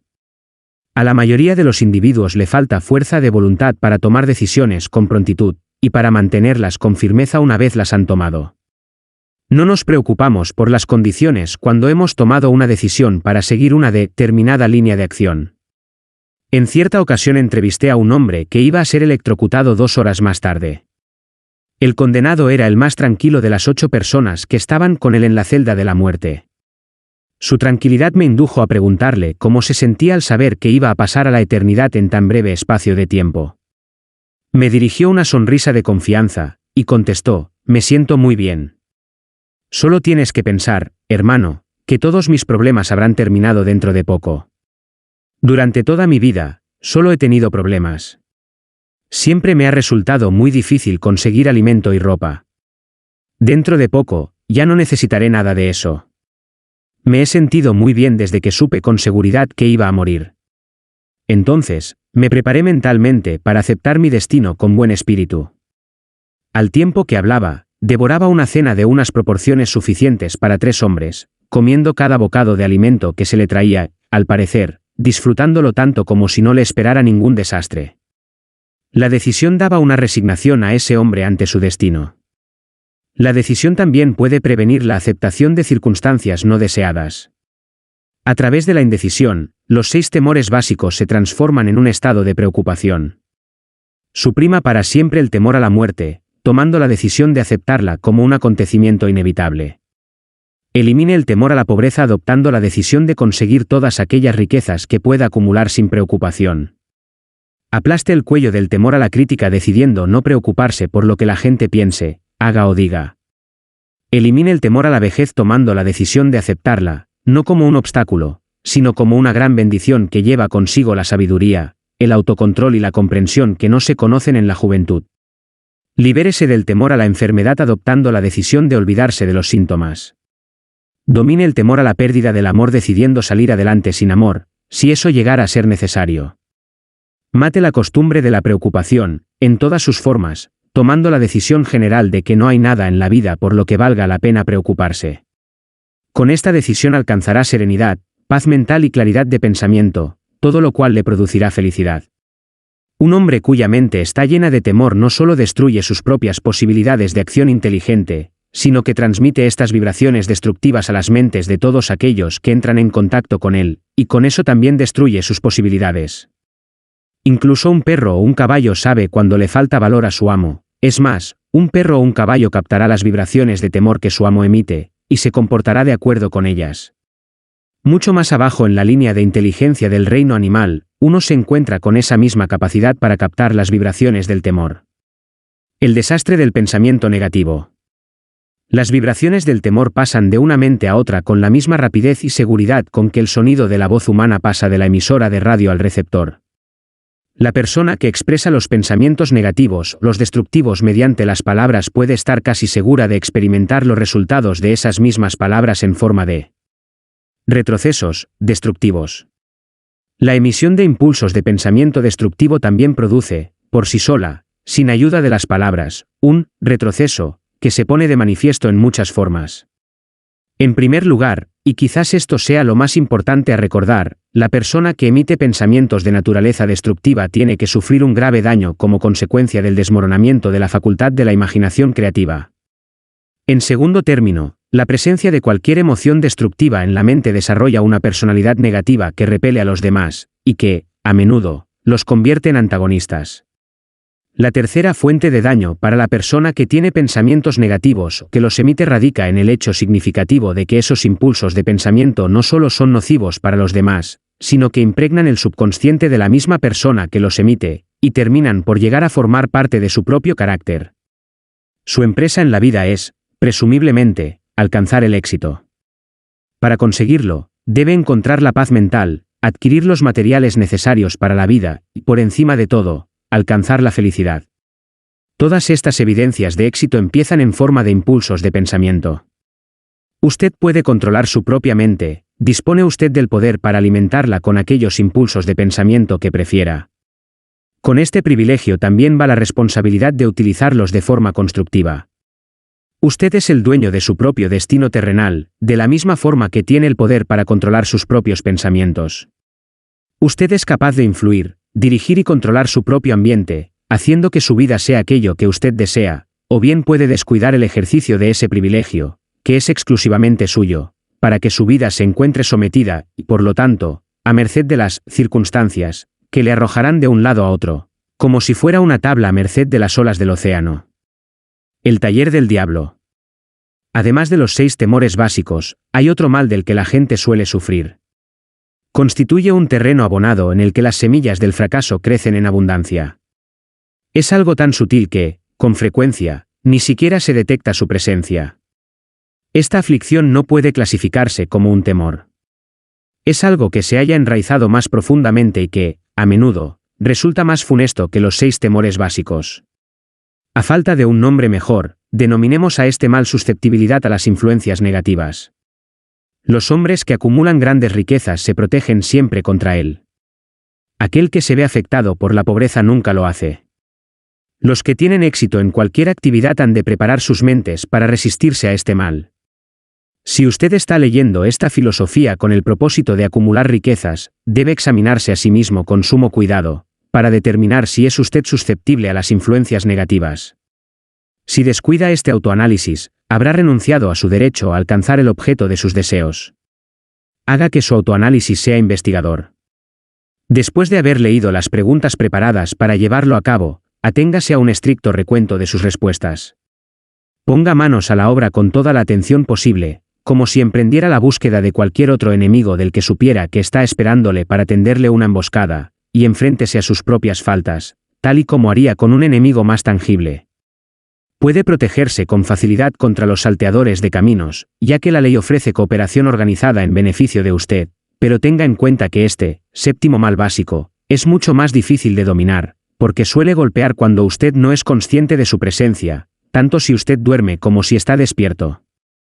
Además, su arma es intangible, pues consiste simplemente en un estado mental. Este mal también resulta peligroso debido a que golpea de muchas formas diferentes, tantas como experiencias humanas existen. En ocasiones, entra en la mente a través de palabras bien intencionadas pronunciadas por un pariente cercano. Otras veces, le perturba a uno desde dentro, por medio de la propia actitud mental. Siempre es tan mortal como un veneno, aun cuando no pueda matar con la misma rapidez. ¿Cómo protegerse de las influencias negativas? Para protegerse a sí mismo contra las influencias negativas, tanto si son de su propia producción como si son el resultado de las actividades de ciertas personas negativas que le rodean, debe reconocer que usted tiene un poder de voluntad, y utilizarlo constantemente hasta que logre construir un muro de inmunidad en su propia mente contra esas influencias negativas. Reconozca el hecho de que usted, al igual que todo ser humano, es, por naturaleza, perezoso, indiferente y susceptible a todas las sugerencias que armonicen con sus debilidades. Reconozca que usted es, por naturaleza, susceptible a todos y cada uno de los 6 temores básicos, e instituya en su actitud hábitos que le permitan contrarrestar todos esos temores. Reconozca que las influencias negativas actúan a menudo sobre usted a través de su propia mente subconsciente y que, en consecuencia, resultan difíciles de detectar, por lo que debe mantener la mente cerrada contra todas aquellas personas que lo depriman o lo desanimen de cualquier forma. Limpie su armario de medicamentos, arroje todos los frascos con píldoras, y deje de ser indulgente con los resfriados, los dolores y las enfermedades imaginarias. Busque deliberadamente la compañía de personas que influyan para que piense y actúe por sí mismo. No espere problemas, ya que estos tienen tendencia a no desilusionarle. Sin duda, la debilidad más común de todos los seres humanos es la costumbre de abrir sus mentes a la influencia negativa de otras personas. Esta debilidad es tanto más nociva en cuanto que la mayoría de la gente no se da cuenta de que han sido maldecidos con ella, y muchos de aquellos que la reconocen, descuidan el mal, o se niegan a corregirlo hasta que se convierte en una parte incontrolable de sus hábitos cotidianos. Para ayudar a quienes desean verse a sí mismos tal y como son en realidad, se ha preparado la siguiente lista de preguntas. Léalas y exprese sus respuestas en voz alta, de tal modo que pueda oír su propia voz. Eso le facilitará el ser honesto consigo mismo. Cuestionario de autoanálisis. ¿Suele quejarse de sentirse mal? En tal caso, ¿cuál es la causa? ¿Encuentra defectos en las otras personas a la menor provocación? ¿Comete con frecuencia errores en su trabajo? De ser así, ¿por qué? ¿Se muestra usted sarcástico y ofensivo en su conversación? ¿Evita deliberadamente la asociación con cualquier persona? Y, si lo hace, ¿cuál es la causa? ¿Sufre con frecuencia de indigestión? En tal caso, ¿cuál es la causa? ¿Le parece que su vida es inútil y que no tiene esperanza de futuro? ¿Le gusta el trabajo que hace? Si no es así, ¿por qué? ¿Suele compadecerse de sí mismo? En tal caso, ¿por qué? ¿Siente envidia de aquellos que sobresalen por encima de usted? ¿A qué dedica la mayor parte de su tiempo? ¿A pensar en el éxito, o a pensar en el fracaso? A medida que los años transcurren, ¿aumenta la confianza en sí mismo o la pierde? ¿Aprende algo valioso de los errores que comete? ¿Permite que algún pariente o conocido le preocupe? En tal caso, ¿por qué? ¿Se encuentra a veces, en las nubes, y en otras ocasiones en las profundidades del abatimiento? ¿Quién tiene la influencia más inspiradora sobre usted? ¿Cuál es la causa? ¿Tolera las influencias negativas o descorazonadoras que podría evitar? ¿Es descuidado con su aspecto personal? En tal caso, ¿cuándo y por qué? ¿Ha aprendido a ahogar sus problemas, estando demasiado ocupado como para que estos le perturben? Se consideraría a sí mismo un débil falto de voluntad si permitiera que los demás pensasen por usted. Descuida la limpieza interna de sí mismo, hasta que la autointoxicación le convierte en una persona de mal carácter e irritable. ¿Cuántas perturbaciones previsibles le molestan, y por qué las tolera? Recurre al licor, a los narcóticos o a los cigarrillos para tranquilizar sus nervios. En tal caso, ¿por qué no intenta utilizar la fuerza de voluntad en su lugar? ¿Hay alguien que le fastidie? En tal caso, ¿por qué razón? ¿Tiene un gran propósito definido? ¿Cuáles y qué planes tiene para alcanzarlo? ¿Sufre usted alguno de los 6 temores básicos? En tal caso, ¿cuál o cuáles? ¿Dispone de un método para protegerse contra la influencia negativa de los demás? ¿Hace uso deliberado de la autosugestión para conseguir que su mente sea positiva? ¿Qué es lo que valora más, sus posesiones materiales, o el privilegio de controlar sus propios pensamientos? ¿Se ve influido con facilidad por los demás, aun en contra de su propio juicio? ¿Ha añadido el día de hoy algo de valor a su reserva de conocimientos o a su estado mental? ¿Afronta directamente las circunstancias que le hacen desgraciado, o evita la responsabilidad? ¿Analiza todos los errores y los fracasos y trata de aprovecharlos, o quizás adopta la actitud del que piensa que eso no es responsabilidad suya? ¿Puede citar 3 de sus debilidades más nocivas? ¿Qué hace para corregirlas? ¿Anima a otras personas a que le expongan sus preocupaciones por simpatía? Durante sus experiencias cotidianas, elige lecciones o influencias capaces de ayudarle en su progreso personal. Por regla general, ¿tiene su presencia una influencia negativa sobre los demás? ¿Qué hábitos de las demás personas son los que más le molestan? ¿Se forma sus propias opiniones o se deja influir por otras personas? ¿Ha aprendido a crear un estado mental con el que protegerse contra todas las influencias descorazonadoras? ¿La ocupación a la que se dedica le inspira fe y esperanza? ¿Es usted consciente de tener fuerzas espirituales de un poder suficiente como para permitirle mantener la mente libre de toda forma de temor? ¿Le ayuda su religión a mantener una mentalidad positiva? ¿Cree que es su deber compartir las preocupaciones de los demás? En tal caso, ¿por qué? Si usted cree que los pájaros de un mismo género vuelan juntos, ¿qué ha aprendido de sí mismo mediante el estudio de aquellos amigos a los que atrae? ¿Qué conexión, si hay alguna, ve usted entre la gente con la que se asocia más estrechamente y cualquier infelicidad que pueda experimentar? ¿Sería posible que alguna persona a la que considera su mejor amigo sea, en realidad, su peor enemigo, debido a la influencia negativa que ejerce sobre la mente de usted? ¿Según qué reglas juzga quién es valioso para usted y quién es nocivo? ¿Sus asociados íntimos son mentalmente superiores a usted o inferiores? ¿Cuánto tiempo de cada 24 horas dedica usted a A. Su ocupación. B. Dormir. C. Jugar y relajarse. D. Adquirir conocimientos útiles. E. Desaprovechar el tiempo. Entre sus conocidos, ¿quién de ellos? A. Le estimula más. B. Le previene más. C. ¿Le desanima más? ¿Cuál es su mayor preocupación? ¿Por qué la tolera? Cuando otros le ofrecen un consejo no solicitado, lo acepta sin cuestionarlo, o analiza sus motivaciones. ¿Qué es lo que más desea, por encima de todo lo demás? ¿Tiene intención de conseguirlo? ¿Está dispuesto a subordinar el resto de sus deseos a ese? ¿Cuánto tiempo dedica al día a conseguirlo? ¿Cambia de opinión con frecuencia? En tal caso, ¿por qué? ¿Suele terminar todo aquello que empieza? ¿Se siente fácilmente impresionado por los negocios o por los títulos personales, grados académicos o riqueza de otras personas? ¿Se siente influido fácilmente por lo que otras personas piensan o dicen de usted? ¿Valora a las personas por su estatus social o financiero? ¿Quién cree que es la persona más grande que vive en la actualidad?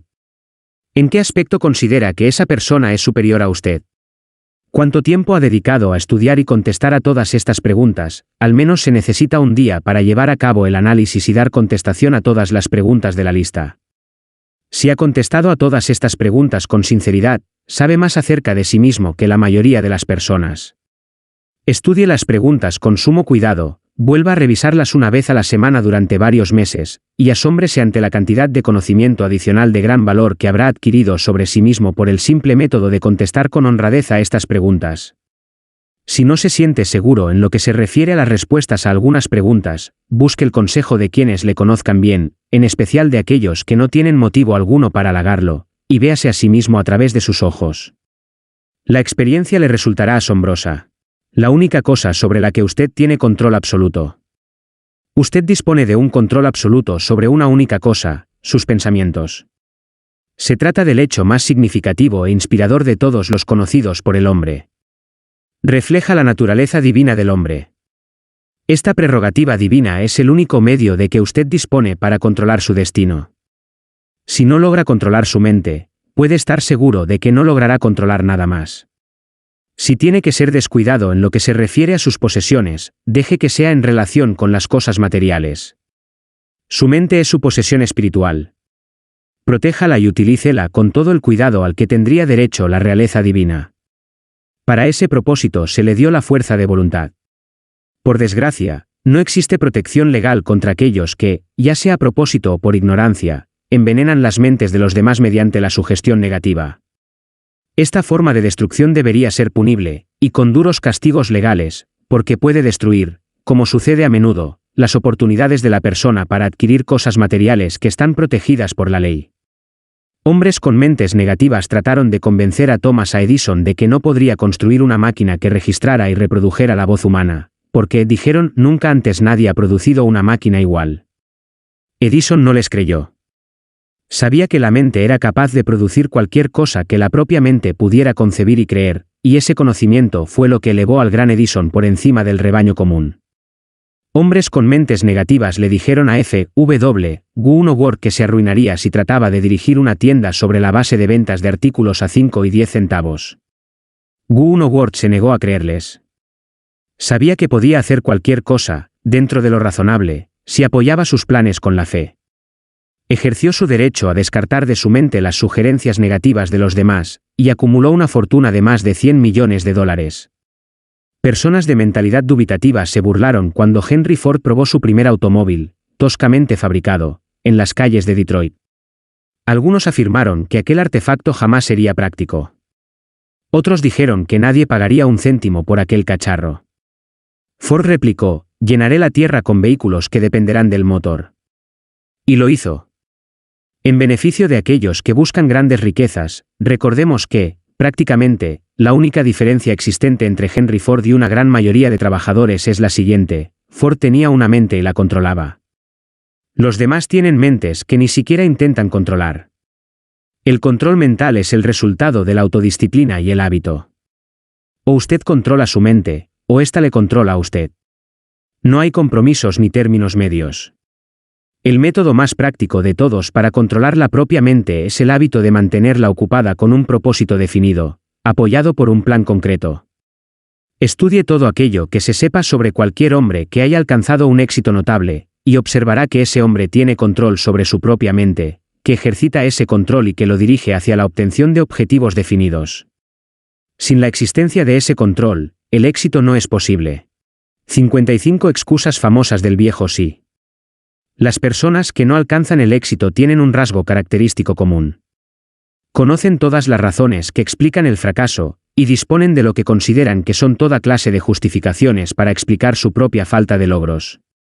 Algunas de esas justificaciones son inteligentes, y unas pocas de ellas se hallan incluso confirmadas por los hechos. Pero no se pueden utilizar excusas para no tener dinero. El mundo que nos rodea solo quiere saber una cosa: ¿ha alcanzado usted el éxito? Un analista del carácter compiló una lista de las excusas que suelen utilizarse con mayor frecuencia. A medida que lea la lista, examínese a sí mismo con cuidado, y determine cuántas de estas excusas ha hecho suyas, si es que hay alguna. Recuerde también que la filosofía presentada en este libro hace que cada una de estas excusas haya quedado obsoleta. Si no tuviera una esposa y una familia. Si tuviera suficiente empuje. Si tuviera dinero. Si tuviera una buena educación. Si pudiera conseguir un trabajo. Si gozara de buena salud. Si dispusiera de tiempo. Si los tiempos fueran mejores. Si otras personas me comprendieran. Si las condiciones que me rodean fueran diferentes. Si pudiera volver a vivir mi vida. Si no tuviera miedo de lo que ellos dicen. Si me hubieran dado una oportunidad. Si ahora tuviera una oportunidad. Si otras personas no lo hubieran conseguido por mí. Si no sucediera nada que me detuviera. Si fuera más joven. Si pudiera hacer lo que quisiera. Si hubiera nacido rico. Si pudiera conocer a la gente adecuada. Si tuviera el talento que algunas personas tienen. Si me atreviera a imponerme. Si solo hubiera aprovechado las oportunidades del pasado. Si la gente no me pusiera nervioso. Si no tuviera que mantener la casa y cuidar de los hijos. Si pudiera ahorrar algún dinero. Si el jefe me apreciara. Si contara con alguien que me ayudara. Si mi familia me comprendiera. Si viviera en una gran ciudad. Si solo pudiera empezar. Si fuera libre. Si tuviera la personalidad de algunas personas. Si no fuera tan gordo. Si mi talento fuera conocido. Si pudiera abrirme paso. Si pudiera librarme de deudas. Si no hubiera fracasado. Si supiera cómo. Si nadie se me opusiera. Si no tuviera tantas preocupaciones. Si pudiera casarme con la persona adecuada. Si la gente no fuera tan insensible. Si mi familia no fuera tan extravagante. Si estuviera seguro de mí mismo. Si no tuviera la suerte en contra. Si hubiera nacido bajo otro signo. Si no fuera cierto que lo que tiene que ser, será. Si no tuviera que trabajar tanto. Si no hubiera perdido mi dinero. Si viviera en un barrio diferente. Si no tuviera un pasado. Si tuviera una empresa propia. Si los demás me escucharan. Sí, y este es el mayor de todos ellos, si yo tuviera el valor de verme tal y como soy en realidad, descubriría qué es lo que pasa conmigo, y lo corregiría. Entonces tendría la oportunidad de aprovechar mis propios errores y aprender algo de la experiencia de los demás, pues sé que me ocurre algo que no está del todo bien porque estaría donde debería estar si me hubiese pasado más tiempo analizando mis debilidades, y menos buscando excusas que las justificaran. Encontrar excusas con las que explicar el fracaso es un pasatiempo nacional. El hábito es tan viejo como el ser humano, y fatal para el éxito. ¿Por qué la gente se aferra a sus mezquinas excusas? La respuesta es evidente. Defienden sus excusas porque ellos mismos las crean. Toda excusa es hija de la propia imaginación.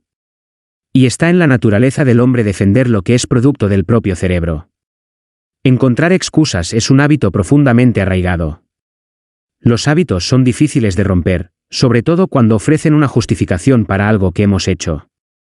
Platón pensaba en esta verdad cuando afirmó, la primera y mejor victoria es conquistar el yo. Ser conquistado por el yo es, de todas las cosas, la más vergonzosa y vil. Otro filósofo pensaba en lo mismo cuando dijo, me llevé una gran sorpresa al descubrir que la mayor parte de la fealdad que veía en los demás no era más que un reflejo de mi propia naturaleza. Elbert Hubbard dijo, siempre ha sido un misterio para mí saber por qué la gente se pasa tanto tiempo engañándose a sí misma, creando excusas para justificar sus debilidades. Si ese tiempo se utilizara de un modo diferente, bastaría para curar la debilidad, y entonces no necesitaríamos de ninguna excusa. Antes de terminar, quisiera recordarle que la vida es un tablero de ajedrez y el contrincante es el tiempo. Si vaciláis antes de mover, o descuidáis hacer el movimiento con prontitud, el tiempo os vencerá, hombres. Jugáis contra un contrincante que no tolera la indecisión. Es posible que hasta ahora usted haya tenido una excusa lógica para no verse obligado a exigirle a la vida aquello que usted mismo le ha pedido, pero esa excusa ha quedado obsoleta, porque ahora usted está en posesión de la llave maestra que abre la puerta de las cuantiosas riquezas de la vida. La llave maestra es intangible, pero muy poderosa. Otorga el privilegio de crear, en la propia mente, un ardiente deseo de alcanzar una forma definida de riqueza. No hay ningún castigo por utilizarla, pero se ha de pagar un precio por no hacerlo. Ese precio es el fracaso. Si se la utiliza, en cambio, le espera una recompensa de enormes proporciones. Se trata de la satisfacción que nos produce conquistar el yo y obligar a la vida a entregarnos aquello que se le pide. La recompensa es digna de su esfuerzo. ¿Está dispuesto a empezar y convencerse? Si todos estamos relacionados, dijo el inmortal Emerson, debemos conocernos. Para terminar, permítaseme decir, si todos estamos relacionados, nos hemos conocido a través de estas páginas. Fin. Bueno, este es el final de este gran libro. En la descripción te dejaré información relevante al libro.